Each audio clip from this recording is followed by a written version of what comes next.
বিরতির আগে আমরা কথা বলছিলাম যে জামাতের সাথে মুখোমুখি অবস্থানে যাচ্ছে কিনা বিএনপি। অনেকে মনে করেন যে জামাতকে মোকাবেলার জন্য আওয়ামী লীগের এক ধরনের পুনর্বাসন বা রাজনীতিতে থাকা দরকার, বিএনপি এমনটা ভাবে। এ বিষয়ে আপনি কি বলবেন? আমরা এমন কিছু ভাবি না। আওয়ামী লীগের পুনর্বাসনের ব্যাপারে আমাদের বক্তব্য আমরা খুব স্পষ্ট করেছি। আমরা চাই সেই সিদ্ধান্ত নেবে জনগণ। আমরা একটা রাজনৈতিক দল, আমরা সেই সিদ্ধান্ত আমরা মনে করি যে এটা আমাদের এখতিয়ার নয়।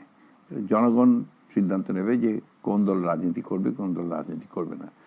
আমরা মনে করব যে তাদের পুনর্বাসনের দরকার, এটা সঠিক নয়। এই যে বিষয়টা আপনি যেটা বললেন যে জনগণ সিদ্ধান্ত নেবে, এই সিদ্ধান্তটা কিভাবে জনগণ জানাবে? এটা সাধারণত এই ধরনের ঘটনাগুলোতে যেটা হয়, পার্লামেন্ট একটা সিদ্ধান্ত নেয়। কারণ আমাদের এখানে তো পার্লামেন্ট নেই। এই সিদ্ধান্ত নিতে হবে যে আমরা মনে করি যে it should be decided by the parliament or all political parties to decide.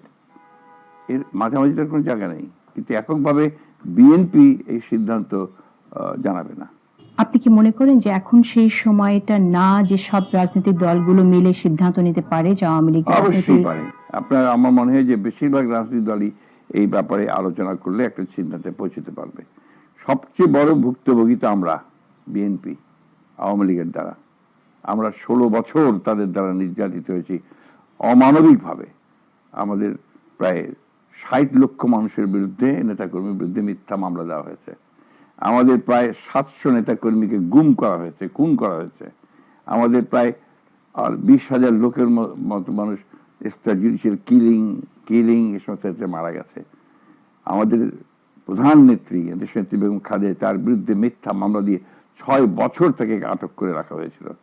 আমাদের নেতা ভারপ্রাপ্ত চেয়ারম্যান তারেক রহমান এখনো তিনি দেশে ফিরে আসতে হবে, তার মামলা এখনো শেষ হয়নি।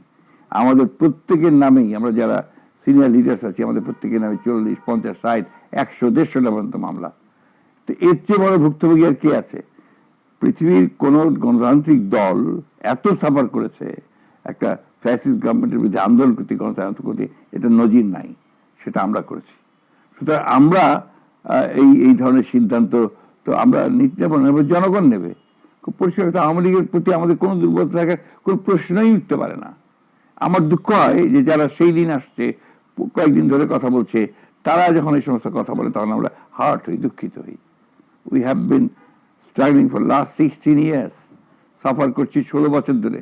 আমি নিজে ব্যক্তিগতভাবে 11 বার জেলে গেছি। 2-3 বছরের উপরে আমাদের আপনার জেলখানায় থাকতে হয়েছে। তো এই জিনিসগুলো তো সবাইকে বিবেচনা করা উচিত। সেক্ষেত্রে